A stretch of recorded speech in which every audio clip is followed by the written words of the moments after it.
Embaulige Namanayati Yasyanam Dhadriya Dhaga Suvadarikam Kambilhavasinim Om Swasti Srimanmahaganadhipataye Namah Sankalpa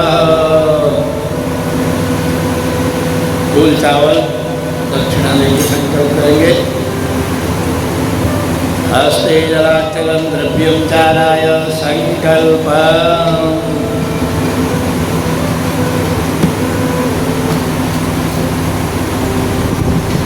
तीन बार बोलिए ओम श्री विष्णवे नमः, ओम श्री विष्णवे नमः, ओम श्री विष्णवे नमः। ओम विष्णुर्विष्णुविष्णु नमः परमात्मने श्री पुराण पुरुषो नमस्य विष्णुराज्ञया प्रवर्तमानद्य ब्रह्मणमुनि द्वितीय प्रारब्धे श्री श्वेतवाराह कल्पे वैवस्वतमन्वन्तरे अष्टाविंशति तमे युगे कलियुगस्य प्रथम चरणे जम्बुदीपे भरतखण्डे भारतवर्षे आर्यावर्ते देशान्तर्गत हिमवत दक्षिणे पार्श्वे यमुनाया सन्निकटस्थ पुरा इन्द्रप्रस्थदुना देहलीनगरान्तर्गते स्वकीय निवास स्थले अपने अपने घर का एड्रेस विजय शंके गृह निवासनाद्य गौरी शंकर मंदिरे प्रांगणे देवालय सर्कदाना मध्ये रौद्र नामक शुभ संवत्सरे भगवत श्री सूर्यनारायण दक्षिणायने उत्तरगोलवलंबिते मासानां मासोत्तमे मासे पुण्य पवित्र मासे श्रावण मासे शुभे कृष्णपक्षे अद्य अमावस्यां शुभपुण्यतिथौ वासरे आद्य तो गुरुवासरामृतायाम हम गोत्रोत्पन्नो अहम अपने अपने गोत्र का उच्चारण कर लीजिए, अपने नाम का उच्चारण कर लीजिए। बोलिए मम आत्मनः श्रुति स्मृति पुराणोक्त पुण्य फल प्राप्ति अर्थम मम गृहे सुख शांति समृद्धि करणार्थम समस्त ग्रह दोष शांति अर्थम विशेष रूपेण श्री शिव महापुराणस्य कथायज्ञस्य अद्य दिवसीय पूजन अर्चन कर्माहं तथा च कथाश्रवण कर्माहं अहं करिष्ये। तस्य नमः श्रीमन्महागणाधिपतये नमः।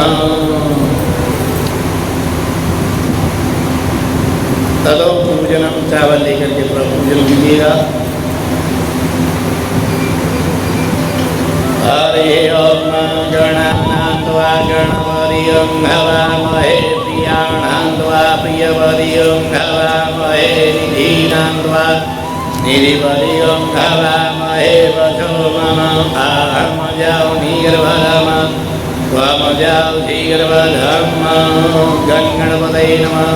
अम्बे अम्बिके अम्बालिके नमानयदिगच्छन सदर्यस्वगां काम्पीलवासिनीम् अम्बिकायै नमः। पदवाद्यामि ब्राह्मणा बन्धमानसः शास्त्रे यजमानो हविर्भिः अहेडमानो ब्रह्मणे अभोज्युषो समान आयुः प्रमुखी।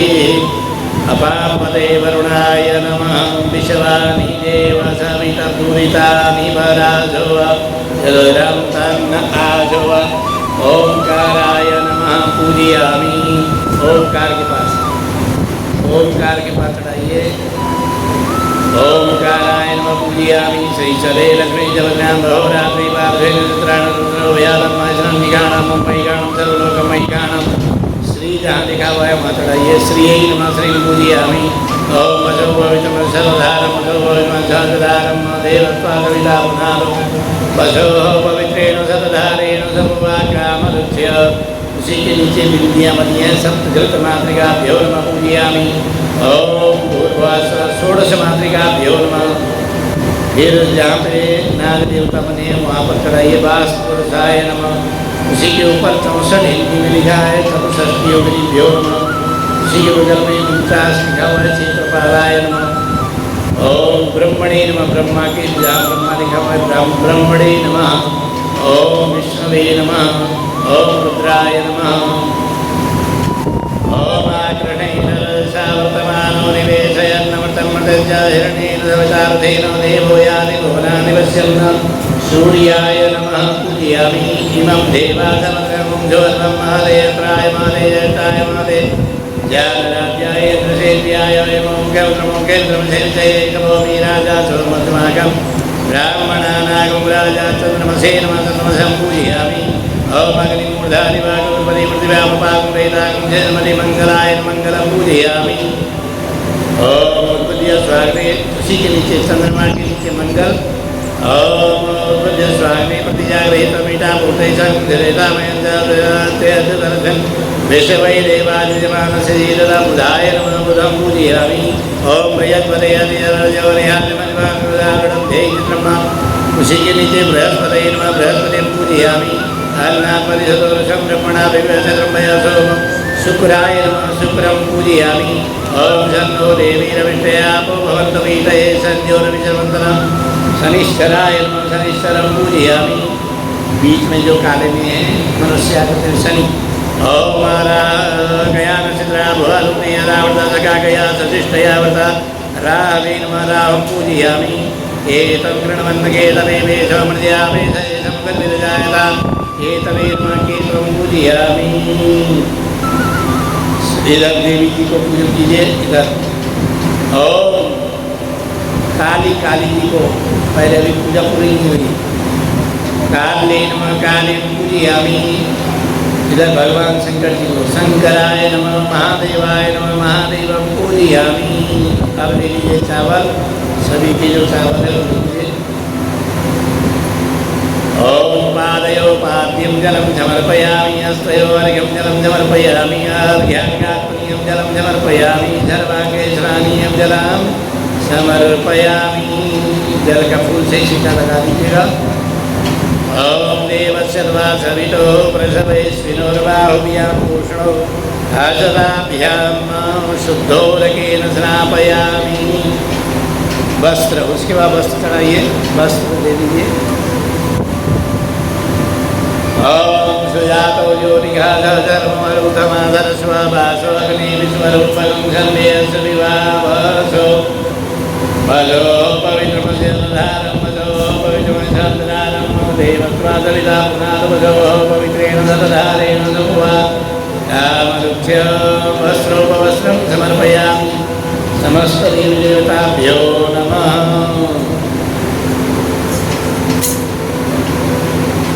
वस्त्रं समर्पयामि। सुजातो योगिघाधर्मवरुतमाधरस्वा वासो अग्नि विश्वरूपं सम्येश विभावसो। तिलकं विलेपयामि। गणेश जी को लगाइए। पहले गणेश जी का पूजन होता है, फिर वरुण देवता का, फिर उसके बाद लक्ष्मी जी का। गणेश जी के बाद लक्ष्मी जी, लक्ष्मी जी के बाद ये लक्ष्मी जी है।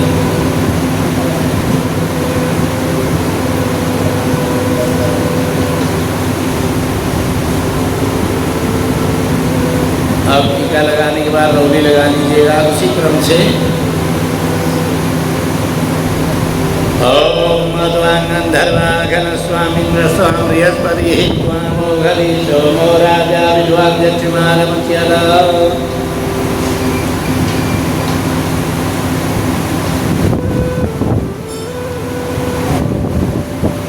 गंधर्वत्वा विश्वावसो परिदधातु विश्वस्यारिष्टे जयमानस्य परिधीरस्य ग्रीरीड ईडिता। माला जब पहना लीजिए, एक गणेश जी कलश सहित और एक इधर भगवान भोलेनाथ जी को। ढोलक ले आओ मिश्रा जी, ढोलक ले आओ, ढोलक मजीरा, ढोलक मजीरा ले आओ।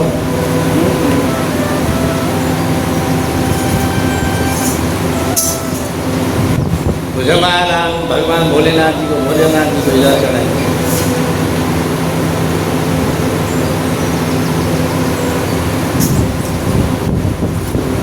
नैवेद्य चढ़ाइए सभी जगह। भगवान का पूजन करने आ गया तो भगवान प्रसन्न होने लग जाते हैं। हल या फलनिर्या फला पुष्पाया च पुष्पणीः बृहस्पति प्रसूतातानो मोञ्चन्तगुंहासः।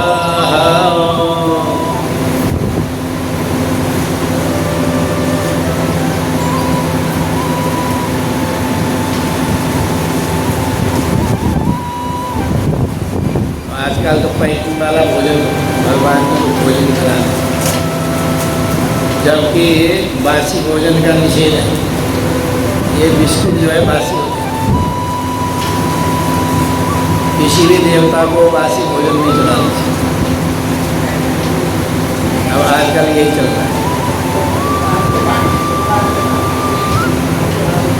न बासी भोजन चढ़ाना चाहिए, न बासी भोजन खाना चाहिए। शास्त्र में निषेध है। और बासी भोजन ही ज़्यादा मांगते भी लोग, बिस्किट दे दो, बिस्किट दे रहे तो मिलके बिस्किट दे दो।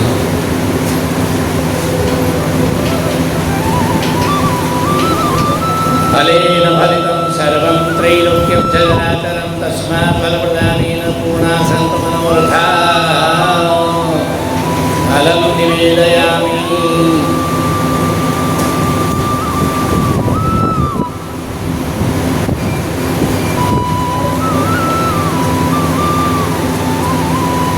या फलनिर्या फला पुष्पाया च पुष्पणीः बृहस्पति प्रसूतातानो मोञ्चन्तगुंहासः।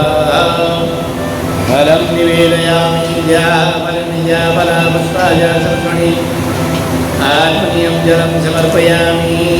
कुछ अर्पण कर सकते हैं, द्रव्य दक्षिणा। ओम हिरण्यगर्भासमवर्तनाग्ने भूतस्य जातपतिरेकाधीरसदाधारपति। फूल लेकर के प्रार्थना, थोड़ा थोड़ा फूल सबको दे दीजिए। ओम लंबोदराय नमः विघ्नेश्वराय वरदाय सुरप्रियाय लंबोदराय सकलाय जगद्धिताय नागाननाय धृतियस्य विभूषिताय गौरीसुताय गणनाथ नमो नमस्ते। या श्री स्वयं जगन्नां भवनेषु लक्ष्मी पापात्मनां कृतदया मदेषु बुद्धि श्रद्धा सदां गुरुजनां प्रवच्य लज्जातां त्वां नलास्म परिपालय देवि विश्वम्। नमो नमस्ते स्फटिकप्रभाय सुषुवैकहाराय सुमङ्गलाय सुपासहस्ताय दशाधनाय जलाधिनाथाय नमो नमस्ते। ब्रह्मा मुरारिस्त्रिपुरन्तकारी भानुं शशि भौमिसुतो बुधश्च गुरुश्च शुक्रश्च निराहुकेतव। सर्वे ग्रहाः शान्तिकरा भवन्तु। मन्त्रपुष्पाञ्जलिं समर्पयामि, नमस्करोमि।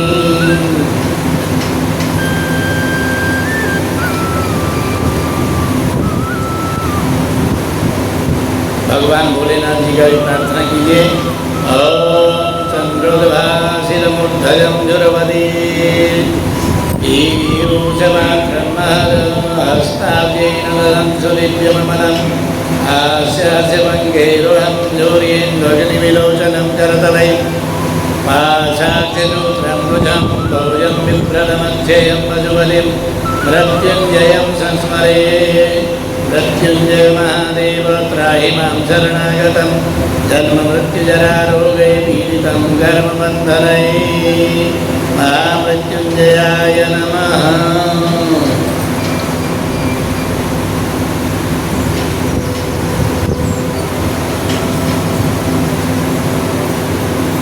ग्रन्थपूजना।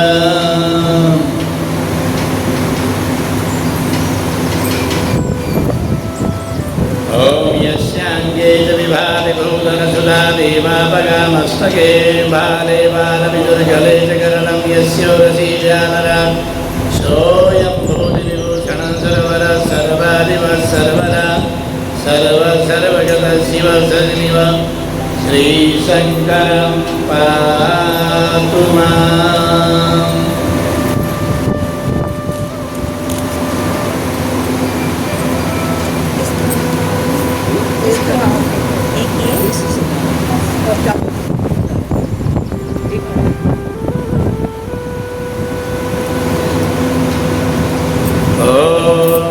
स्वनंदाय सहस्रमूर्तये सहस्रपादाच्च शिरोर्बाहवे सहस्रनाम्ने पुरुषाय शाश्वते सहस्रकोटिधारिणे नमः।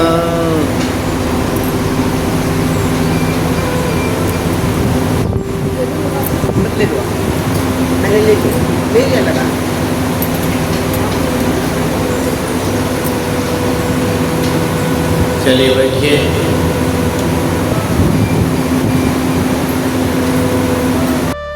शंकर भगवान की जय।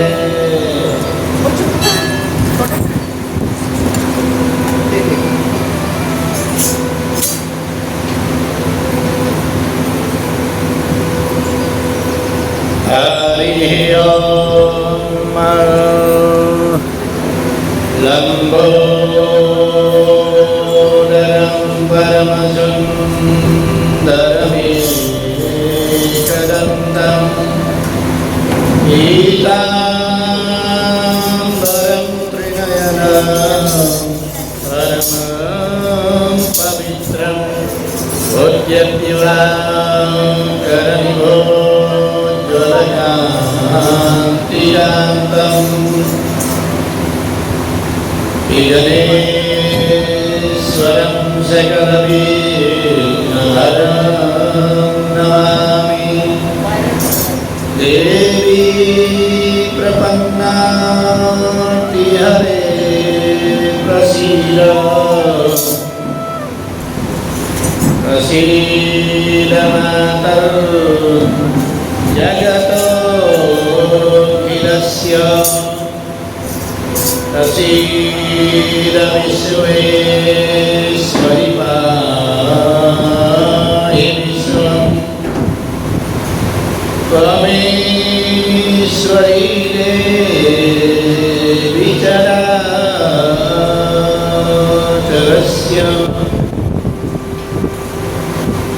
ध्येयं सदा परिभवग्नमभीष्टदोहम्। तीर्थास्पदं शिवविरञ्चिनुतं शरण्यं प्रत्यार्तिहं प्रणतपादभवाब्धिपूतं वन्दे महापुरुषते चरणारविन्दं। यत्त्वा सुरस्तरसुरे सितराज्यलक्ष्मी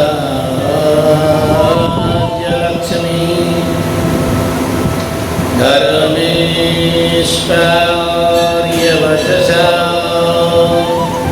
यदयारण्यम्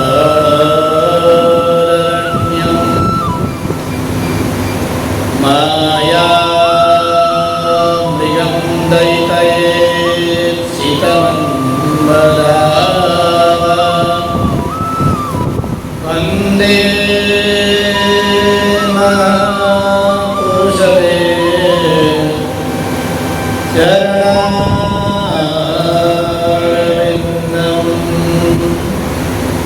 करचरणकृतं वा कायजं कर्मजं वा श्रवणनयनजं वा मानसं वा पराणम् विहितं अविहितं वा सर्वमेतत्क्षमस्व। जय जय करुणाब्धे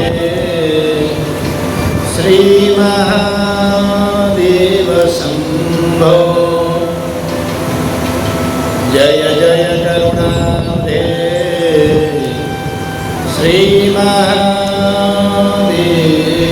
शम्भो। वागर्थाविव संवृत्तौ वागर्थ प्रतिपत्तये जगता पितरौ वन्दे पार्वती परमेश्वरौ। जगत्पितरौ वन्दे पार्वती परमेश्वरौ। बोलो गौरी शंकर भगवान की जय। भगवान के लिंगाष्टक के माध्यम से कथा यज्ञ में प्रवेश करेंगे। इधर से पुस्तक ले लीजिए। पुस्तक में 29 नंबर पेज में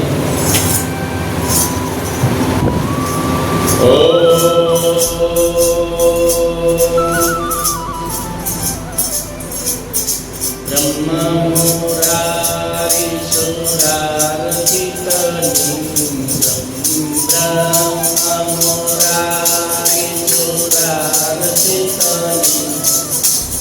निर्मलवादितलिंगम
ब्रह्मा मुरारी सुरारतितलिंगम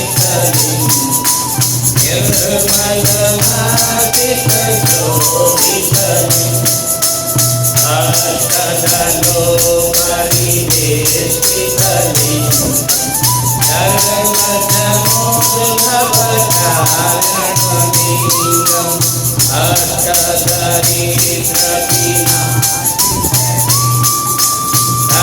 प्रणमामि सदा शिवलिंगं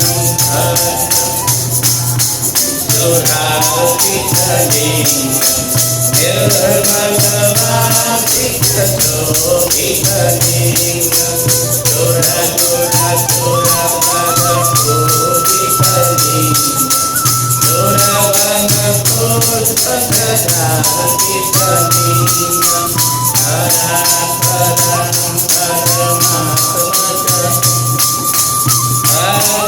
प्रणमामि सदा शिवलिंगं ब्रह्ममुरारिसुरार्पितलिंगं निर्मलवासितशोभितलिंगं जन्मजगोत्कविनाशनलिंगं प्रणमामि सदा शिवलिंगं ॐ नमः शिवाय ॐ नमः शिवाय हर हर भोले नमः शिवाय ॐ नमः शिवाय नमः शिवाय हर हर भोले नमः शिवाय ॐ नमः शिवाय नमः शिवाय हर हर भोले नमः शिवाय ॐ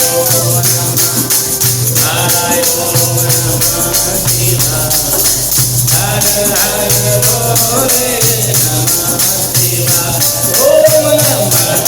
शिवाय ॐ नमः शिवाय हर हर भोले नमः शिवाय ॐ नमः शिवाय ॐ नमः शिवाय हर हर भोले नमः शिवाय ॐ नमः शिवाय ॐ नमः शिवाय हर हर भोले नमः शिवाय ॐ नमः शिवाय ॐ नमः हर हर भोले नमः शिवाय ॐ नमः शिवाय ॐ नमः शिवाय हर हर भोले नमः शिवाय ॐ नमः शिवाय ॐ नमः शिवाय हर हर भोले नमः शिवाय ॐ नमः शिवाय ॐ नमः हर भोले नमः शिवाय ॐ नमः शिवाय ॐ नमः शिवाय हर हर भोले नमः शिवाय बोल गौरी शंकर भगवान की जय। ओम नमः पार्वती पतये हर हर महादेव। ओम नमः पार्वती पतये हर हर महादेव। ओम नमः पार्वती पतये हर हर महादेव। बोल गौरी शंकर भगवान की जय। गतेषु तेषु देवेषु ब्रह्मादिषु निजाश्रमं तत्तव सुपरीक्षार्थं समाधिस्थो भवद्भव समाधिस्थो भवद्भव समाधिस्थो भवद्भव।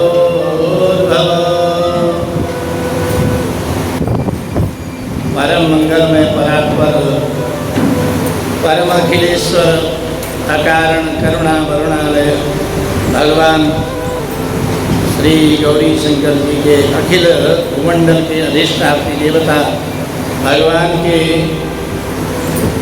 पाद पद्मों में बैठ कर के हम लोग यथामति यथागति श्री शिव महापुराण कथा यज्ञ में प्रवेश कर रहे हैं और निरंतर भगवान की कृपा से हमारा यज्ञ उत्तरोत्तर वृद्धि की ओर जा रहा है। कल तो आप लोग सभी लोग अमर हो गए। जिन लोगों ने कथा सुनी है वह अमर कथा यही है। हम लोग कहते हैं ना कि वो जो श्वेत जो कपोत था, सफ़ेद रंग का जो कपोत था, उसने अमर कथा सुनी। कोई कहता है कि नहीं, सुखदेव जी ने अमर कथा सुनी थी। सुखदेव जी के पीछे भगवान शंकर जी त्रिशूल लेकर के भागे। तो लोगों ने कहा, भाई आप त्रिशूल लेके भाग रहे हो, एक तरफ कह रहे हो कि इसको मैं मारूंगा, दूसरी तरफ कह रहे हो कि अमर कथा सुनिए, तो मृत्यु कैसे होगी? जो अमर हो चुका है उसकी मृत्यु होना नहीं है। तो ऐसे हम लोग भी अमर हो गए। और भगवान बर्फानी बाबा ने और प्रातः काल तक बर्फ पिघला नहीं था। वो हुआ ऐसा है कि हम लोगों ने जो मंत्रों के द्वारा, भाव के द्वारा जो भस्म का श्रृंगार किया ना, उसके बाद वो भस्म से ऐसा हुआ कि अंदर जो बर्फ है यथा बत रही, एकदम परिवर्तन नहीं हुई, क्योंकि हवा अंदर नहीं जा पाएगा तो पिघलेगा। तो प्रातःकाल जब मैं आया था उस समय तक बर्फ थी।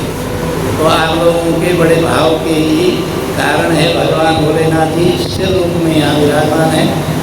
और भगवान की दिव्य कथाएँ निरंतर चलती रहती हैं और कथाओं का प्रवाह कभी रुकता नहीं है। कई लोग ऐसे कह रहे थे कि शनिवार को आप कथा नहीं करते, तो शनिवार को भी जो कथा जो है, कथा का क्या मतलब है? भगवान का गुणों की महिमा का ज्ञान करना ही कथा है। और गुणों की जो ज्ञान है, भगवान भोलेनाथ जी के ही स्वरूप में हनुमान जी की गुणों की गंगा उस दिन भी प्रवाहित होती है। इसमें जो अवतार आते हैं उसमें एक अवतार हनुमान जी का भी है, भगवान भोलेनाथ जी का ही अवतार है। जैसे भौमा अवतार बताया था, ऐसे कथा में हनुमान जी का भी अवतार है। तो भगवान शंकर जी का ही स्वरूप, शंकर जी की साक्षात स्वरूप भगवान की उस दिन भी हम लोग कथाई करते हैं, उनके गुणों की गंगा को प्रवाहित करते हैं सुंदरकांड के माध्यम से। तो कथाओं का विश्राम नहीं होता है, ये सिर्फ हमारी सोच में परिवर्तन है, सोचने के ऊपर है। मैं परसों भी बता रहा था, निवेदन कर रहा था आप लोगों से, जो आदि गुरु शंकराचार्य जी है वो कह रहे कि मेरे पास कोई सारी व्यवस्था नहीं है। कह रहे कर चरण कृतम हुआ, काय जम कर्म जम हुआ, श्रवण नयन जम हुआ, मानसम हुआ अपराधम। कह रहे कि जो कर से, हाथों से, जो पैरों से मैं चलता हूँ, हाथों से कार्य करता हूँ, वह सब कुछ आपके लिए ही है। अब जो भोजन मैं करता हूँ वो भोजन भी आपको ही प्रसाद प्राप्त करवा रहा हूँ। तो सारा भगवान को जब हम समर्पित कर देते हैं तो अवशिष्ट कुछ भी नहीं रहता है। इसीलिए कहा गया पूर्णमद पूर्णमिदं पूर्णात् पूर्णमुदच्यते पूर्णस्य पूर्णमादाय पूर्णमेवावशिष्यते। वह पूर्ण परब्रह्म परमात्मा भगवान भोलेनाथ जी पूर्ण रूप में होते हुए हम लोग पूरा का पूरा भगवान को पूर्ण रूप से समर्पित हो जाए, फिर भी नहीं बचता है, वही परब्रह्म परमात्मा है। तो जो रुद्र संहिता में हम लोग कथा के अध्याय में थे, तो इसमें भगवान भोले नारद जी से ब्रह्मा जी से नारद जी पूछ रहे हैं कि जब सभी देवतागण, ब्रह्मा विष्णु महेश आदि सभी देवतागण भगवान भोलेनाथ जी को मना करके वहाँ से चले गए, तब क्या हुआ? उसके बाद क्या हुआ? भगवान भोलेनाथ जी ने क्या करा, भगवान शिव जी ने क्या करा, या आगे क्या कथा हुई हमें नहीं पता। तो नारद जी पूछ रहे हैं कि तब क्या हुआ? ब्रह्मा जी से ऐसे वाक्य पूछ रहे हैं। तब ब्रह्मा जी बोल रहे हैं कि गतेषु तेषु देवेषु ब्रह्मादीषु निजाश्रमं तत्तपस्सु परीक्षार्थं समाधिस्थो भवोद्भव। जब वहाँ से सभी ब्रह्मादि देवता चले गए, ब्रह्मादि देवता आए थे ना भगवान से प्रार्थना करने के लिए, भगवान ने पहले स्वीकार नहीं किया, फिर नंदिकेश्वर आए, नंदिकेश्वर के कहने पर भगवान ने स्वीकृति कर दी कि ठीक है तुम्हारा मनोरथ पूर्ण होगा। तब नारद जी कह रहे कि उसके बाद क्या हुआ, उसके बाद की कथा बताइए। तब ब्रह्मा जी कह रहे हैं कि भगवान पुनः समाधिस्थ हो गए, फिर से समाधि में बैठ के और समाधि में निरंतर भगवान समाधिस्थ होकर के परब्रह्म परमात्मा का ही ध्यान करने लगे। स्वयं परब्रह्म परमात्मा है, फिर ध्यान किसका करते हैं? क्योंकि वो जो ध्यान करने वाले भी भगवान भोलेनाथ ही हैं। ध्येय ध्यान और ध्याता सब कुछ भगवान ही है। इसीलिए भगवान पुनः समाधिस्थ हो गए और हम लोग समाधिस्थ नहीं हो पाते, हम दूसरे का भी ध्यान नहीं कर पाते। तो यहाँ ये है कि कोई भी बड़ा कार्य करना है, किसी कार्य को करना है तो सोच विचार करना, समाधिस्थ होना बहुत जरूरी है। तो ब्रह्मा जी कहने लगे कि इधर जो माता पार्वती घोर तपस्या कर रही थी, भक्तों को अधीन करने वाली ऐसी समाधि में बैठ करके तपस्या कर रही थी, तो वहाँ पर भगवान भोलेनाथ जी ने इधर स्मरण किया सप्त ऋषियों का, सप्त ऋषियों को बुलाया। स्मरण करते ही सप्त ऋषि तुरंत प्रकट हो गए और भोलेनाथ जी से कहते हैं कि देखिए पूरा 14 भुवन सारे देवी देवता आपका स्मरण करते हैं और आपने हमारा स्मरण किया, हम तो बहुत धन्य हो गए। और हमारे को कार्य बताइए, क्या सेवा हो सकती है, हमारे से क्या सेवा हो सकती है? भगवान से प्रार्थना कर रहे हैं। प्रार्थना क्या कर रहे हैं? देव देव महादेव करुणा सागर प्रभो जाता वयं सुधन्याहि त्वया यद्धुना स्मृता। हम लोग धन्य हो गए, आपने स्मरण किया, स्मरण करने से हम लोग धन्य हो गए। जिस परब्रह्म परमात्मा का पूरा ब्रह्मा विष्णु महेश्वर आदि समस्त देवी देवता, समस्त ऋषिगण, समस्त मनुष्यगण स्मरण करने का प्रयास करते हैं और स्मरण में उनको पूर्ण रूप से स्मरण हो नहीं पाता, प्रयास करते हैं, निरंतर प्रयास करते हैं। वह परब्रह्म परमात्मा आपने हमारा ध्यान किया, हम तो कृतार्थ हुए। तब भगवान महेश्वर बोले कि देखिए मैंने आपको इसलिए स्मरण किया है, आपको इसलिए याद किया है कि माता जो पार्वती देवी है वह दिव्य तपस्या कर रहे हैं। आप जाकर के उनकी तपस्या का थोड़ा सा परीक्षा दे करके आइए, क्योंकि जो किसी को अपनाना है तो पहले उसकी परीक्षा भी बहुत ज़रूरी है। आपने देखा होगा हम लोग कोई प्रोडक्ट बाहर से लेते हैं तो पहले सारी चीज़ें चेक कर लेते हैं ना, तभी तो हम प्रोडक्ट लेते हैं। चाहे हम अपने लिए गहने लेने जाएं, चाहे हम अपने लिए कपड़े लेने जाएं, चाहे अपने लिए पादुकाएँ लेने जाएं, मोबाइल लेने जाएं, सारी चीज़ों का पहले चेक कर लेते हैं। ऐसे ही भगवान ने देखिए, भगवान ने स्वार्थ वस्तु माता पार्वती को ग्रहण नहीं किया है, स्वीकार इसलिए नहीं किया कि उनका कोई स्वार्थ था, परमार्थ के लिए किया है। फिर भी ये है कि देवी का एक बार परीक्षा हो जाए। तो सभी जो ऋषिगण हैं वह माँ पार्वती जी जहाँ दिव्य तप कर रही थी वहाँ जा कर के माँ से प्रार्थना करने लगे। कहने लगे हे शैलसुता, हे पर्वतराज की हे नंदिनी, हे पर्वतराज की पुत्री पार्वती देवी, आप किस उद्देश्य से यह तप कर रही हैं और आपका उद्देश्य क्या है और फल क्या चाहती हैं, उसके बदले में आप फल क्या चाहती हैं? इतना घनघोर जंगल में आप तपस्या कर रही हैं, आपका उद्देश्य क्या है? जैसे ही उन्होंने ऐसे वाक्य कहे तो माँ की जो ध्यान है वो खुल गई, और जिस ध्यानावस्था में माँ बैठी हुई थी, ध्यान अवस्था भंग हो गई, और जैसे सामने सप्तऋषियों को देखा तो सप्तऋषियों का पूजन किया माँ ने, दिव्य आसन में बैठाया, पूजन किया, वंदन किया, स्तुति करी। उसके बाद फिर कहने लगी कि देखिए आपने आकर के, कभी कभार कैसा होता है हम लोग किसी भी स्थान में जाते हैं तो यहाँ पर माँ ने उनको एक तरफ से सीख भी दी है। हम लोग जाते हैं कहीं पर भी जाते हैं तो तुरंत ही यदि कोई बात रख लें तो वह स्वीकृत नहीं होती। एक दूसरी बात है, कोई ध्यान अवस्था में पूजन कर रहा है या कोई पाठ कर रहा है तो उसको वहाँ टोकना नहीं चाहिए, थोड़ी देर इंतजार करके टोकना चाहिए था।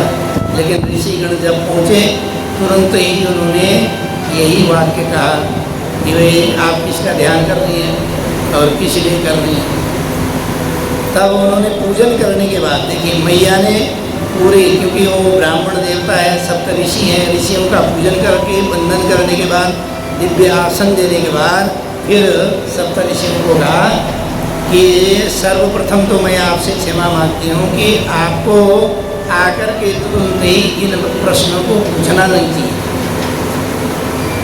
फिर भी आपने पूछा है। और मैं आपसे निवेदन करती हूँ कि मैं यह जो तप जो कर रही हूँ वह परब्रह्म परमात्मा भगवान भोलेनाथ जी, भगवान शिव शंकर की प्रसन्नता के लिए मैं कर रही हूँ, और उनको वर पाने के लिए ही मैं यह दिव्य तप कर रही हूँ। इदं मनो हि सुदृढ़ा मवशं परकर्म कृत जलोपरि महाभिद्यं चिकीर्षित मनोन्नतां, चिकीर्षित मनोन्नतां। तब वो ऋषिगण कहने लगे कि हे देवी, आपको ये जो तप करने के लिए किसने आपको मार्गदर्शन किया? इस व्यक्ति ने, किसी ने आपको मार्गदर्शन किया होगा, तभी तो आप तप करने के लिए उद्यत हुई। वो कहने लगी देखिए मेरे को, मैंने गुरु बनाया नारद जी को। नारद जी पार्वती जी के गुरु हैं। मैंने उनसे गुरु दीक्षा लेकर के भगवान का ओम नमः शिवाय का निरंतर मैं जप और तप कर रही हूँ उनके निर्देशन के अनुसार।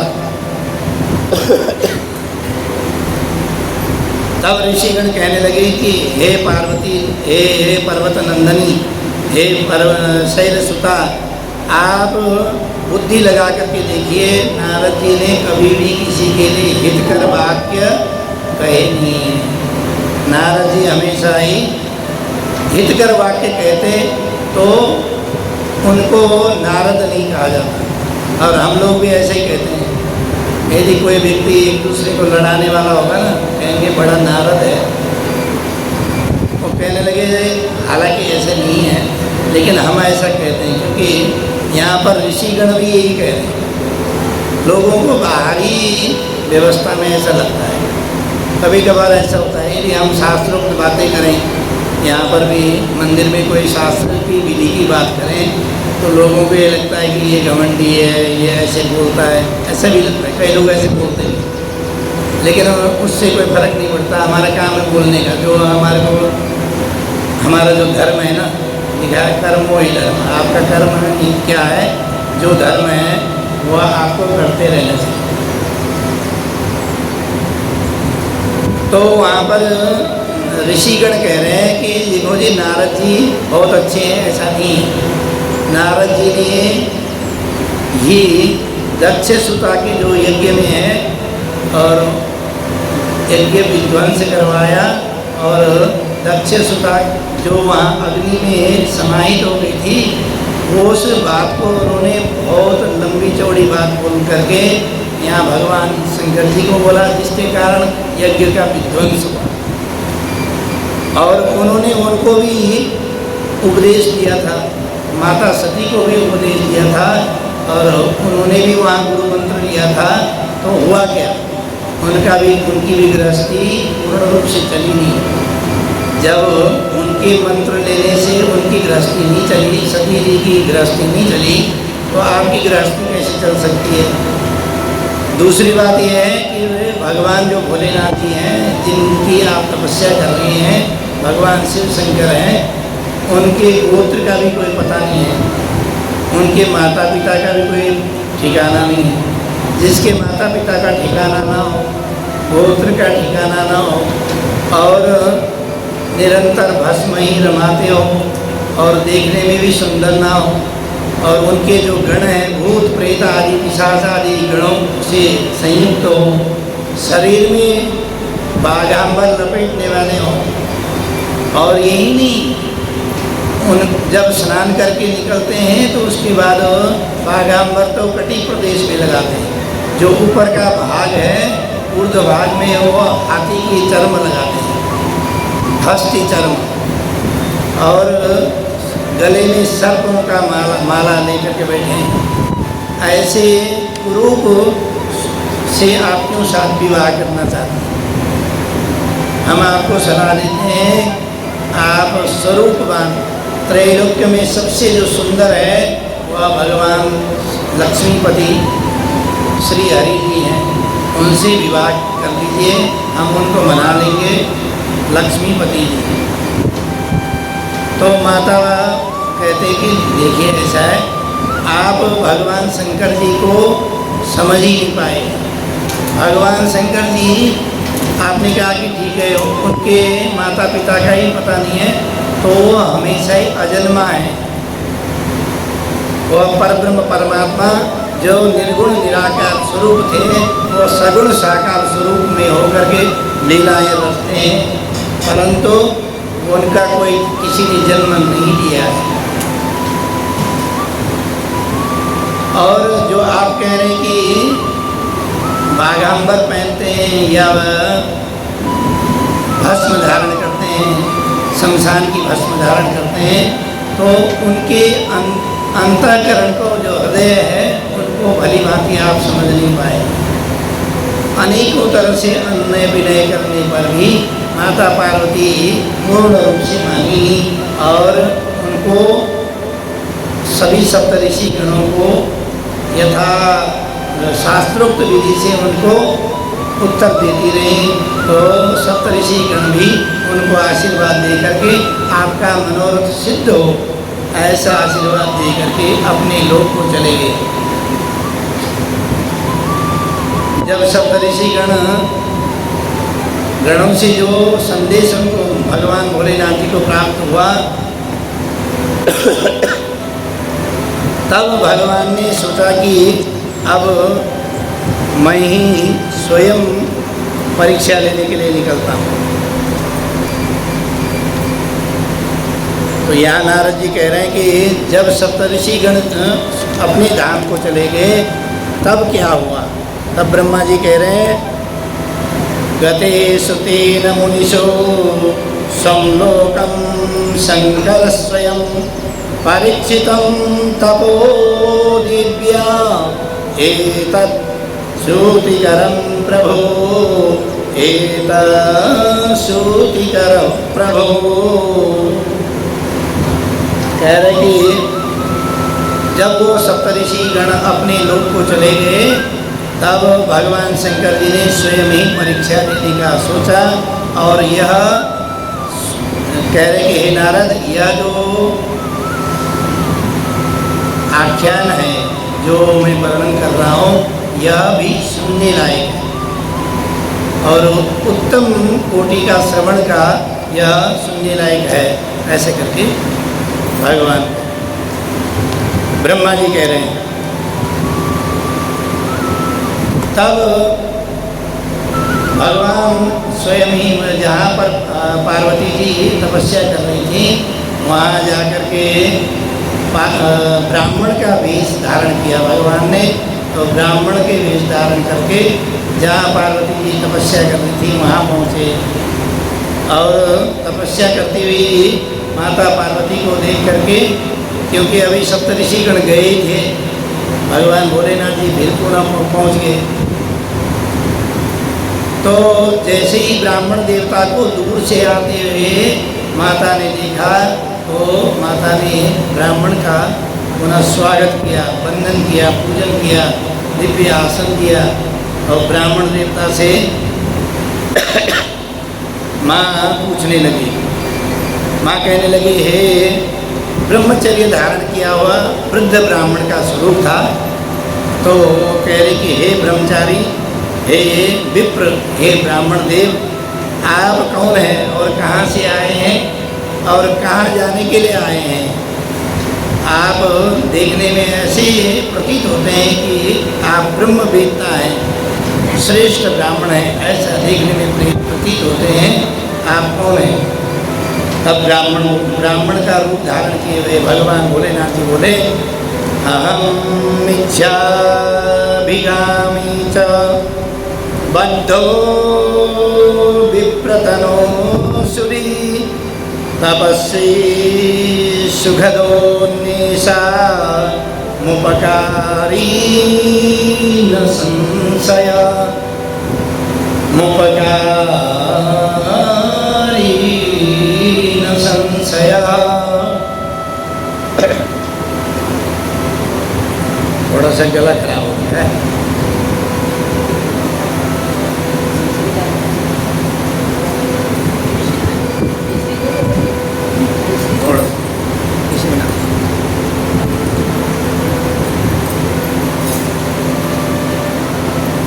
तब वो वृद्ध ब्राह्मण का रूप धारण किए हुए भगवान जी कह रहे हैं, देखो मैं वृद्ध ब्राह्मण हूँ और इसी ब्राह्मण शरीर से ही इच्छा अनुसार भ्रमण करता है। जहाँ मर्जी आती है मैं निरंतर भ्रमण करता हूँ और स्वच्छंद होकर के भ्रमण करता हूँ।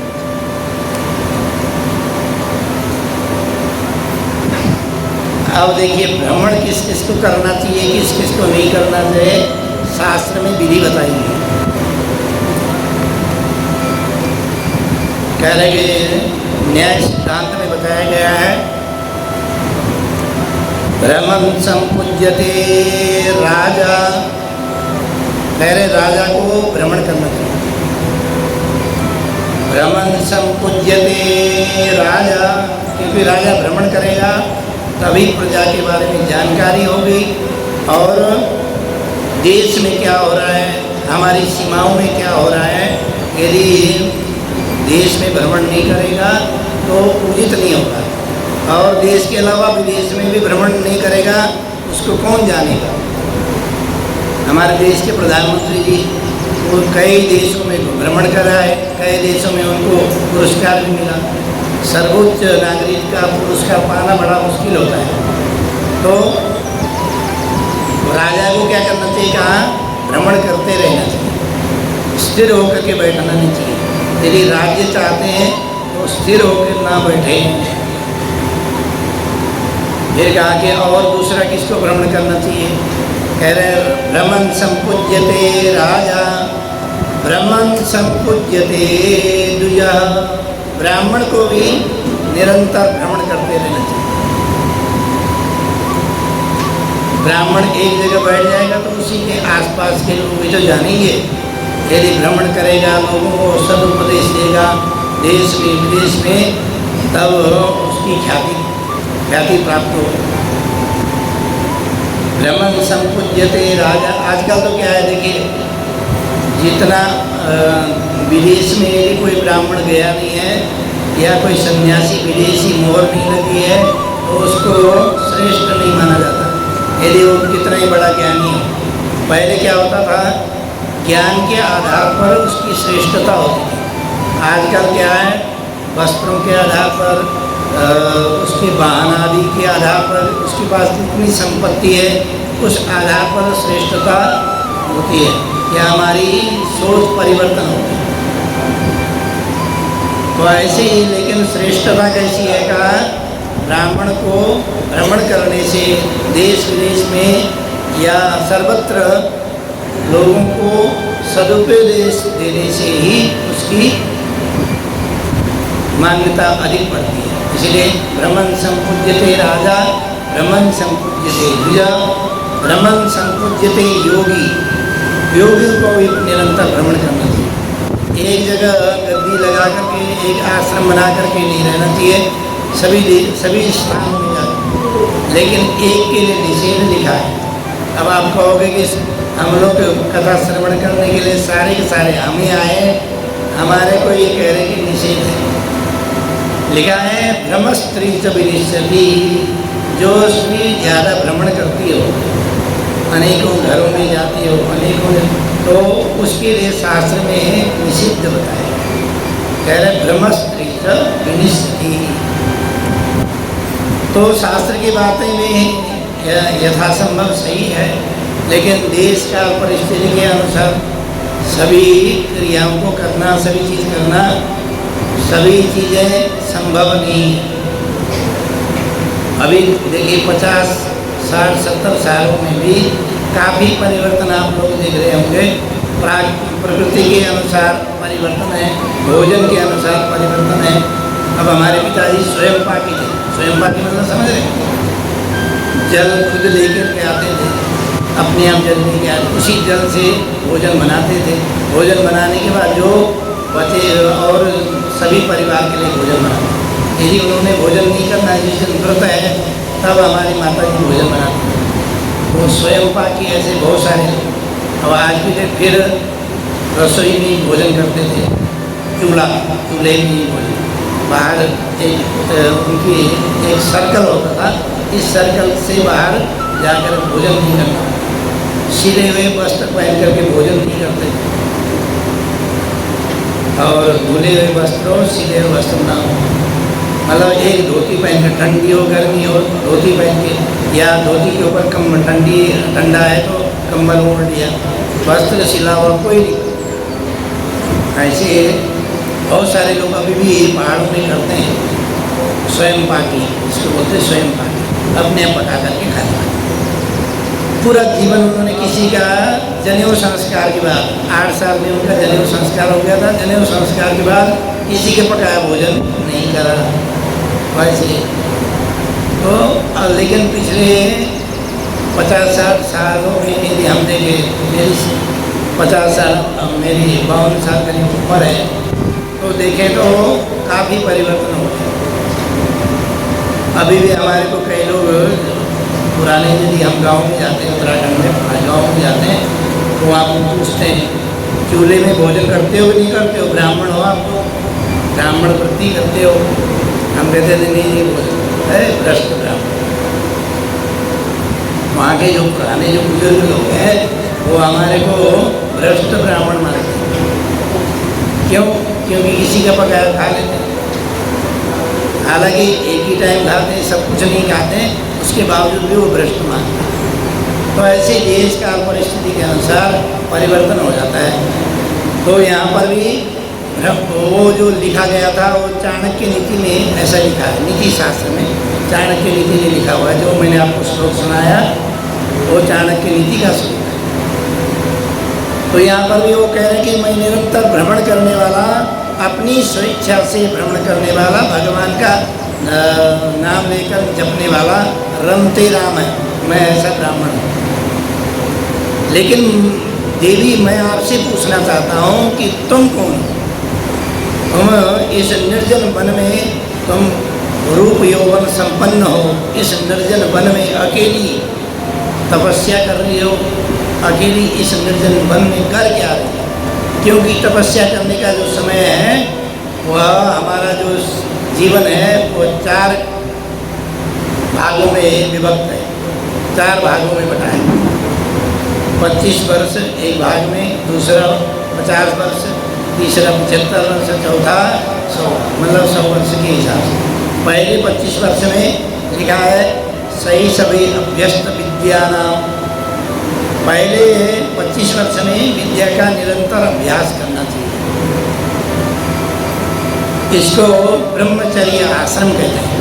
ब्रह्मचर्य का मतलब ब्रह्म का आचरण करना। कई लोग ब्रह्मचर्य को दूसरे भाव में समझने लगते हैं, ऐसा नहीं है। ब्रह्मचर्य का मतलब ब्रह्म का आचरण करना, या ब्रह्म विद्या में जो आचरण बताया गया है उस आचरण को अपने जीवन में समाहित करना, यह ब्रह्मचर्य आश्रम है। इसमें कोई स्त्री पुरुष भेद नहीं है। दूसरा आश्रम है 25 वर्ष से प्रारंभ होता है, वह है गृहस्थ आश्रम। गृहस्थ का आश्रम का मतलब है ग्रह मतलब घर में स्थित होकर, घर के लिए करते हुए, परिवार के लिए, घर के लिए करना ही यह गृहस्थ आश्रम है। इसमें भी कोई पुरुष और स्त्री का भेद नहीं है। फिर आया वानप्रस्थ। वानप्रस्थ आश्रम क्या है? 50 साल जैसे पूरे हो जाए तो एक महाराज जी कह रहे थे कि हमारी जो अंक की जो संख्या है वो भी ऐसी है, 51, 53, 52। तो वन का सूचना देने लगती है। तो 50 साल के बाद वानप्रस्थ आश्रम। वानप्रस्थ मतलब वन की तरफ प्रस्थान करना। वन की तरफ प्रस्थान का क्या मतलब है? अब वन तो रहे नहीं, जंगल में घर छोड़ करके फिर जंगल में चले जाओ, ऐसा नहीं है। पुराने ज़माने में तो ऐसा था, लेकिन वानप्रस्थ का अर्थ होता है ये जो गृहस्थ के जितने भी झंझट है ना, उन झंझटों से धीरे धीरे मुँह मोड़ना, उसके लिए बहुत आसान तरीका है कि घर में बच्चे भी बड़े हो गए, संभालने लग जाए। ये मैं तो इस जायसवाल परिवार से प्रेरित हूँ। ये लोग ऐसे करते हैं। उस दिन वृंदावन हुआ है, कभी हरिद्वार हुआ है, कभी रामेश्वर हुआ है। घर में बच्चे, हालांकि पूर्ण रूप से अभी समर्थवान नहीं है, बच्चे अपने कार्य कर रहे हैं, लेकिन ये बीच बीच में उनको संभालने के लिए दे रहे हैं और संभाल भी रहे बहुत बढ़िया तरह से। तो ऐसे ही वानप्रस्थ होना चाहिए। नहीं तो क्या होता है, हम लोग 60 साल के हो गए, रिटायरमेंट भी हो गए, तब भी हम घर से बाहर जाके रहते। तो ये वानप्रस्थ आश्रम नहीं है। वानप्रस्थ आश्रम, उसमें कोई भेद नहीं है, इसमें भी स्त्री पुरुष का कोई भेद नहीं है। तो वानप्रस्थ आश्रम। और यदि मान के चलो हम घर छोड़ के नहीं जा सकते, तो गृहस्थों के जो अपनाए हुए जो झंझट हैं उनको प्रस्थान कीजिए, उनसे थोड़ा सा दूरी बनाइए। बहुत सारे झंझट हैं। कल आपको बताया ना हमारी कथा, ऐसे ही ये जो शरीर है ना, शरीर पंचभौतिक शरीर है। जो व्यक्ति आपसे मिला है, पति हो, पत्नी हो, बच्चे हों, सभी लिखा है पांथ संगम। कैसे का? जैसे ट्रेन के डब्बे में हम लोग चढ़ते हैं, नई दिल्ली से चढ़ गए और कटरा तक जाना है, तो नई दिल्ली से चढ़े तो आगे पुरानी दिल्ली में दूसरे लोग और चढ़ गए। कुछ लोग पुरानी दिल्ली उतरना चाहते थे तो पुरानी दिल्ली में उतर गए, फिर आगे चले। ऐसे अमृतसर पहुँचे, अमृतसर में कुछ लोग उतर गए। ये पांथ संगम है। तो ऐसे ही जब हम 20 साल के हुए, 25 साल के हुए, तो किससे मिल गए? पति पत्नी से मिल गए। ट्रेन के डब्बे में जैसे यात्री सहयात्री मिलते हैं वैसे मिल गए और बहुत बढ़िया दोनों से मित्रता हो गई, खूब बातचीत हुई, खूब भोजन एक दूसरे को पका के खिलाया। कभी कभार तक ट्रेन में भी ऐसा हो जाता है, एक दूसरे को तोड़ करके खिलाते हुए हमने देखा। एक बार हम रामेश्वरम यहाँ से गए थे रामेश्वरम के लिए, तो वो 2 बच्चे ऐसे थे जो एक दूसरे को जानते नहीं थे। एक यहीं दिल्ली से बिटिया चढ़ी थी, दूसरा लड़का चढ़ा था। वो हमारे देखते देखते खिड़की के सामने बैठे। उनको कहाँ तक जाना था याद नहीं है, काफ़ी पुरानी बात। तो बाद में वो एक दूसरे को खिलाने लगे। तो ऐसे पांथ संगम होता है। पांथ संगम है तो पति पत्नी में हम मिल गए, इतना प्रेम हो गया, लेकिन यात्री ने जरूरी नहीं है इकट्ठे उतरोगे, कोई पहले उतरेगा कोई बाद में उतरेगा, कोई लंबी पूरी यात्रा करके उतरेगा।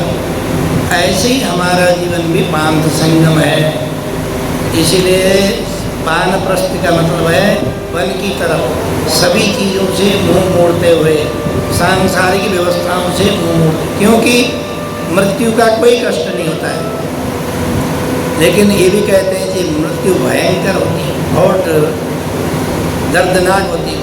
मौत से बड़ा दर्द किसी का नहीं होता है, लेकिन दर्द, अब देखिए मौत के लिए आपको दर्द के बारे में बता दूं, मौत का कोई दर्द नहीं होता, मृत्यु का कोई भय नहीं होता, लेकिन हम लोग मृत्यु का भय मानते हैं। देखिए निद्रा, हम लोग सोते हैं ना, सोते समय हम लोगों को ये पता रहता है कि अभी हम जब सो रहे हैं, हमारा मोबाइल भी बगल में रखा है, उठने पर मोबाइल भी मिल जाएगा। हमारे जो परिवार के जो जन हैं, सभी परिवार के लोग भी मिल जाएंगे। जब तक मोबाइल में मैं अपना पासवर्ड नहीं डालूंगी, तब तक उसमें से कोई उसे ट्रांसफ़र भी नहीं कर पाएगा। मैं उठूंगी तो कर लूँगी। मतलब हमें ये पता रहता है कि हम उठेंगे, हम नित्य की जो क्रियाएँ हैं वो करेंगे, और जो लोग नित्य हमें मिल रहे हैं, बच्चे हो, परिवार हो, सभी मिलेंगे। ऐसा भाव लेकर के हम सो जाते हैं और एकदम गहरी नींद में सोते हैं। जब गहरी नींद में सोते हैं, ऐसे ही उस जो मृत्यु की जो निद्रा है, उसको क्या कहा गया है? चिर निद्रा। चिर निद्रा मतलब नींद ही है, लेकिन उसके बाद उठोगे नहीं आप, ये चिर निद्रा है। उस मृत्यु के भय को ही मिटाने के लिए महामृत्युंजय देवता का ये जो श्री शिव महापुराण की कथा है, ये मृत्यु भय को मिटाने वाली है और अमरत्व को प्रदान करने वाली है। कथा में जो बहुत सारी आख्यान आएंगे, आख्यानों का मुख्य उद्देश्य क्या है? हमारे को मृत्यु भय से निवृत्त करना। तो वानप्रस्थ आश्रम कैसा है? मृत्यु भय से धीरे धीरे पीछे हटाते रहेंगे। अभी पांथ संगम है तो देखिए, आपके बेटा है, बेटी है, पोता है, पोती है, या परिवार है या परिवार नहीं है, सभी लोग आपके पांथ संगम है। आपने देखा होगा कई स्थिति ऐसी भी है, अब हम यदि प्रेम वाली बात है तो कई स्थिति ऐसी भी है तो बाथरूम में ही चिन्हवा दिया, तो प्रेम तो था ही नहीं ना। ये तो सिर्फ स्वार्थ बस, स्वार्थ बस कर ही सब प्रीति। सभी लोग प्रीति जो है, प्रेम जो है, स्वार्थ बस करते हैं। किसी का स्वार्थ कम होता है, किसी का ज़्यादा होता है। आप खुद मनन कीजिएगा, मंथन कीजिएगा, सभी लोगों का परस्पर स्वार्थ होता है, चाहे पति हो, पत्नी हो, बच्चे हो, बड़े हो, छोटे हो, सबका स्वार्थ। यदि स्वार्थ नहीं है तो कोई किसी से प्रेम करने वाला नहीं है। और यदि हम किसी व्यक्ति को दीर्घकालीन बीमारी लग जाए, जिनका नाम उच्चारण नहीं किया जाए, वह भी शरीर उसका अपना जो पंच भौतिक शरीर ही झेलता है। पड़ोस में बैठा हो पति या पत्नी झेलती नहीं है। वो आपको हेल्प कर सकते हैं, लेकिन झेलने के लिए आपको ही झेलना पड़ता है। तो जब हम अपने आप को अमर मान लिए तो फिर इस मृत्यु का कोई भय नहीं है। तो जो 50 साल से जो वानप्रस्थ आश्रम है, वो वानप्रस्थ आश्रम का सेवन करना चाहिए, प्रयास जरूर करना चाहिए। प्रयास करेंगे तो क्या होगा? फिर जो चिर निद्रा जब भी आए, एक बात बताइए, ये जो मृत्यु का कहीं आपको लगता है कि किसकी मृत्यु कब होगी? फिक्स नहीं, किसी की भी। कोई 2 दिन में चले जाता है, तो कोई 2 घंटे में चले जाता है, कोई 2 महीने में जाता है, कोई 2 साल में जाता है, कोई 100 साल के बाद भी नहीं जाता। अभी आपने देखा होगा कुछ महीने पहले तक यहाँ एक सज्जन आते थे, वो 102 साल के थे। अब काफ़ी दिनों से नहीं आ रहे, हो सकता है उनके बच्चे की यहाँ से ट्रांसफ़र होगी।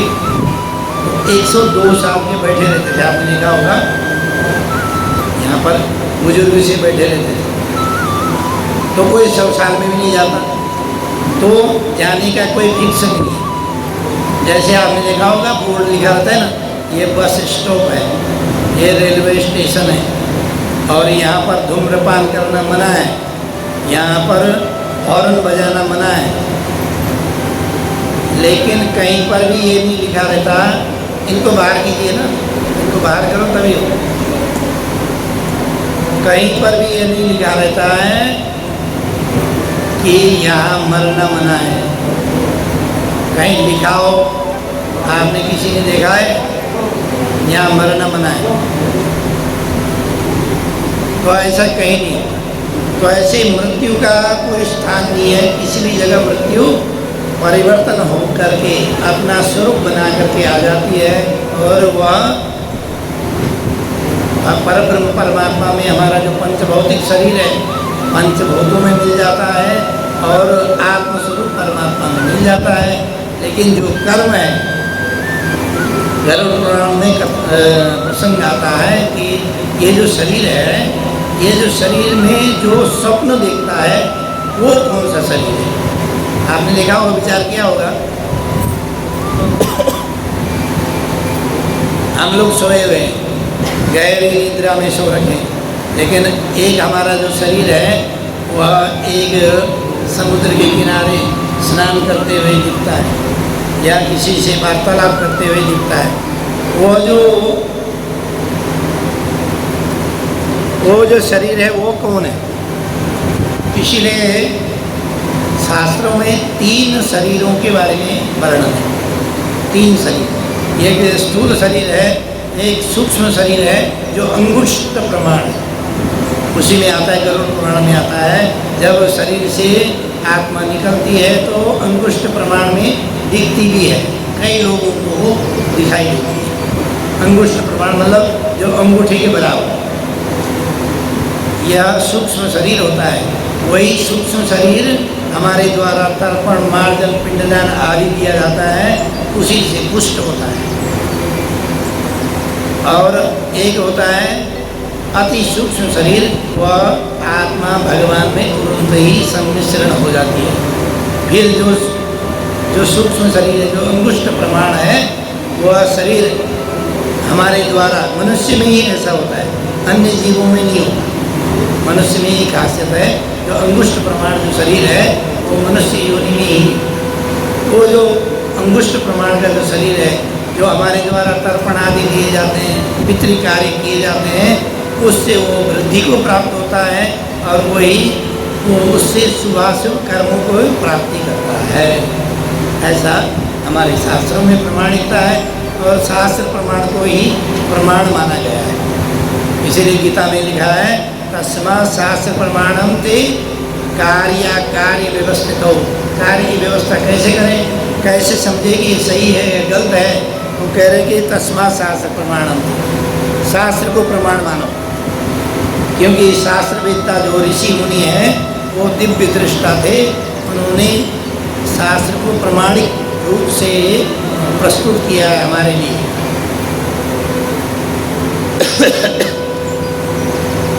तो यहाँ माता पार्वती से पूछ रहे हैं कि तुम्हारा जो है ये जो उम्र है, वानप्रस्थ उम्र तो है नहीं, आपकी जो आयु है वो वानप्रस्थीय आयु नहीं है जो जंगल में बैठ करके आप दिव्य तप करते हैं। आप कौन हैं? और तपस्विनी, ये युवावस्था में तपस्वी धारण किया है, तो किस लिए, किस कारण से? क्योंकि ये जो समय है ये आपका तप करने का तो समय तो है नहीं, वानप्रस्थी तो हो नहीं। और वानप्रस्थी के बाद आता है संन्यास आश्रम। संन्यास आश्रम 75 के बाद आता है। अब आज की डेट में खान पान ऐसा है कि कुछ ही लोग हैं जो उस समय तक पहुँचते हैं। ठीक है जी, तो ये तो बहुत बढ़िया, बहुत अच्छी बहन जी उधर की तरफ प्रस्थान कर रही है, संन्यास आश्रम। लेकिन प्रस्थान कर रही है, लेकिन माया मोह है, फिर भी भगवान की कृपा से भगवान की गुणगणों की गंगा में गुण गाती रहती हैं, भगवान का निरंतर स्मरण करती हैं। यह भी कलयुग में बहुत असंभव है, क्योंकि कलयुग क्या है, कलुषित है। काल जैसे आपने देखा होगा, काली चीज़ के काला जो पेंट लगा दिया जाए उसके ऊपर दूसरा कलर बड़ी मुश्किल से चढ़ता ही नहीं। ऐसे ही काला पर्दा होगा तो आगे कुछ दिखेगा ही नहीं, अंधेरे। तो ये भी अंधेरे में भी प्रकाश जागृत करी हुई है, भगवान का नाम जागृत कर रखा है। तो ये कलयुग क्या बहुत श्रेष्ठ है, इसलिए कलयुग में मुख्य रूप से नाम संकीर्तन का विशेष महत्व होता है।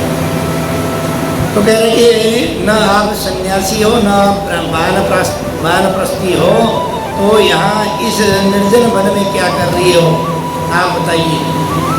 तब माता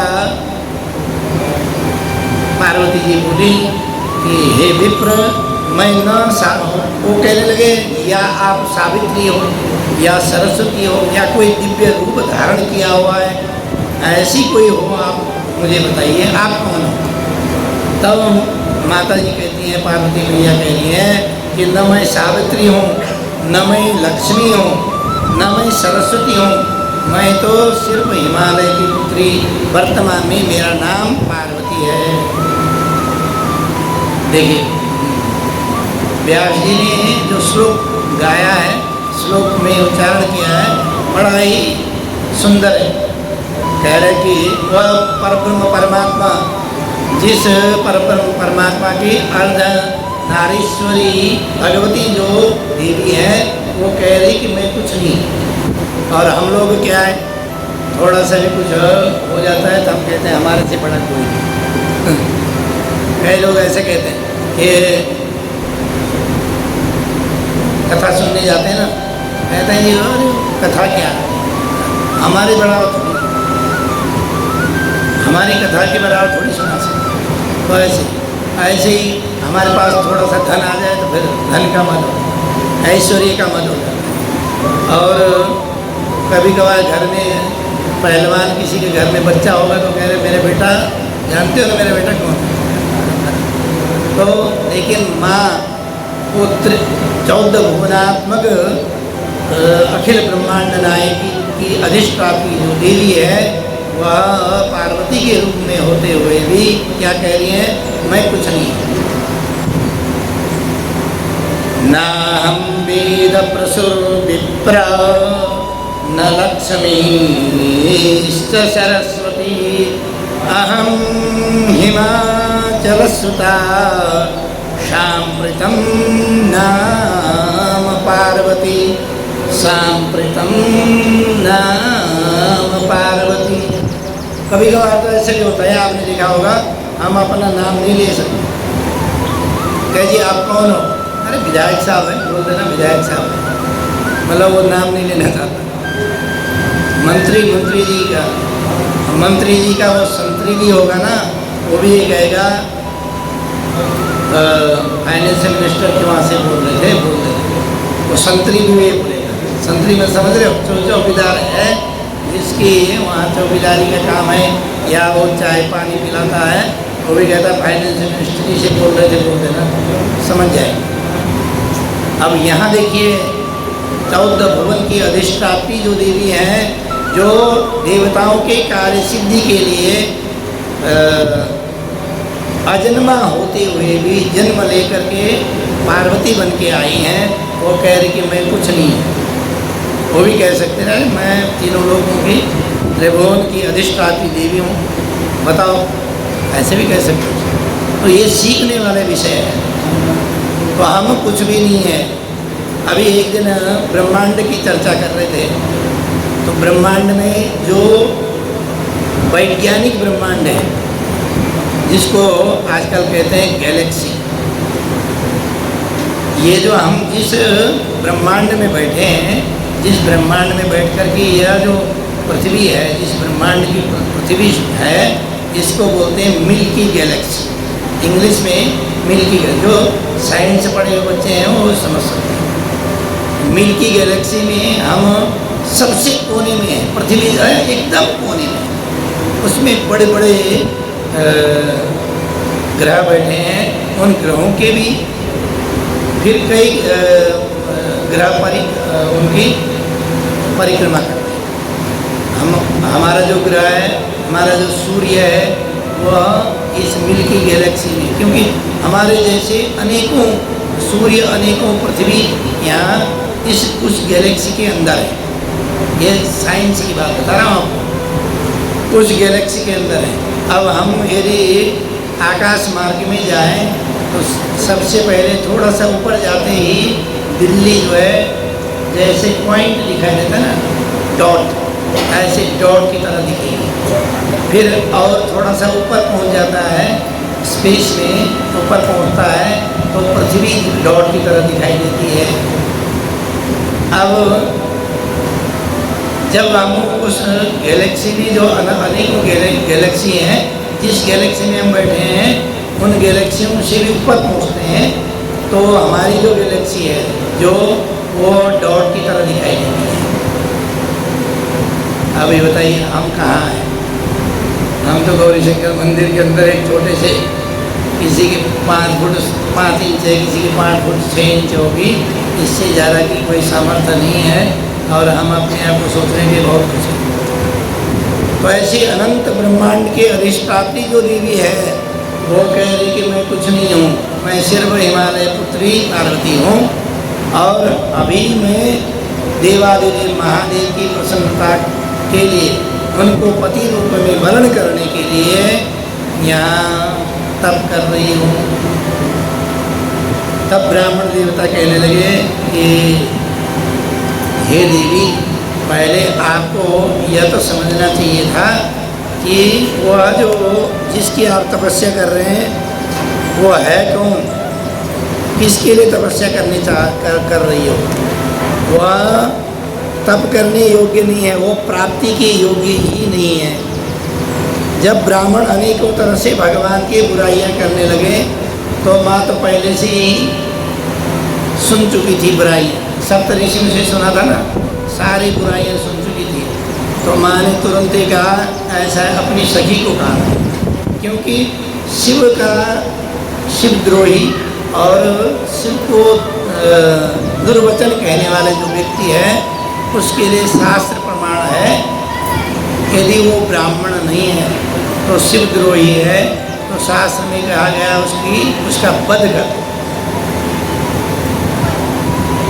अब ये तो है ब्राह्मण, तो वो अपन माता पार्वती कहती हैं, पहले तो ब्राह्मण को ही समझाया, लेकिन ब्राह्मण स्वरूप में भगवान शिव पुनः कहने लगे कि वो तो अनेकों बुराइयाँ भगवान शिव की करने लगे। लेकिन तब माता जी कहती हैं कि देखो ऐसा है, अपनी सखी को कहती हैं कि सखी तुम जाकर के बोलो मैं इस ब्राह्मण को तो देखना ही नहीं चाहती, इस ब्राह्मण को बोलो कि तुरंत यहाँ से चले जाए। और माँ ने मुँह मोड़ लिया। तो ऐसे ही देवताओं की कहीं बुराई हो रही हो तो यदि वो ब्राह्मण नहीं है, बुराई कर रहा है, ब्राह्मण यदि नहीं है तो उसको तो आप डांट भी सकते हो और मार भी सकते हो, ये अधिकार शास्त्रों ने दिया है। लेकिन यदि ब्राह्मण हो, ब्राह्मण वेश धारण किया हो तो उनकी ब्राह्मण को मारने पर ब्रह्म हत्या लग जाती है। जैसे गाय को मारने में गौ हत्या होती है वैसे ब्राह्मण को मारने पर ब्रह्म हत्या लग जाती है। ब्रह्म हत्या का निवारण कहीं नहीं है। बद्रीनाथ में जाकर ब्रह्म कपाली में 12 वर्ष तक पितृयज्ञ करने पर ब्रह्म हत्या समाप्त होती है, उससे पहले नहीं समाप्त, तो ब्रह्म हत्या लग जाती है। तो वो कह रही कि माँ कह रही है कि हे सखी तुम इनको बोलो कि ब्राह्मण देवता आप चले जाओ यहाँ से। माँ ने मुंह मोड़ लिया। जैसे ही मुंह मोड़ा तो भगवान ने तुरंत ही अपना दिव्य रूप धारण कर लिया। बोल गौरी शंकर भगवान की। ओम नमः पार्वती पतये हर हर महादेव। और उसके बाद भगवान ने माँ से क्या कहा वो कल की चर्चा में करेंगे। आज बहन जी से थोड़ा सा भगवान का दिव्य गुणों का ज्ञान सुन लेते हैं, उसके बाद आरती करेंगे। आज की कथा का यहीं पर। ओम नमः पार्वती पतये हर हर महादेव। गौरी शंकर भगवान की जय।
चलिए आरती कर लेते हैं।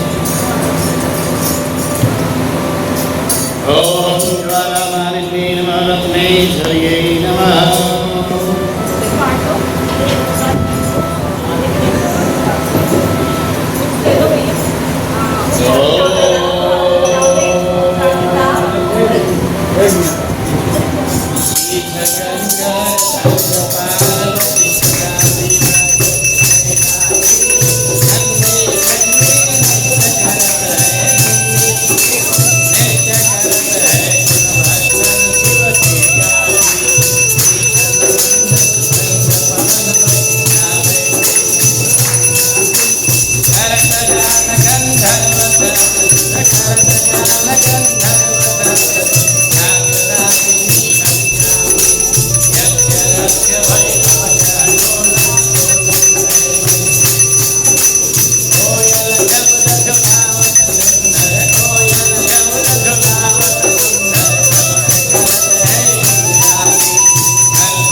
जल का छींटा लगा दीजिए। ओम यज्ञेन यज्ञमयजन्त देवास्तानि धर्माणि पटमानि आसन्नः ते अनागं महिमान संजर पूर्वे साध्याः सन्ति देवाः। ओम एकदन्ताय विद्महे यो शान्तिरन्तरिक्षं शान्ति पृथिवी शान्तिरापः शान्तिरोगदय शान्ति वनस्पतयः शान्ति विश्वे देवाः शान्ति ब्रह्म शान्ति सर्वलोक शान्ति शान्तिरेव शान्ति सामा शान्तिरेधि। फूल लेकर के प्रार्थना कीजिए।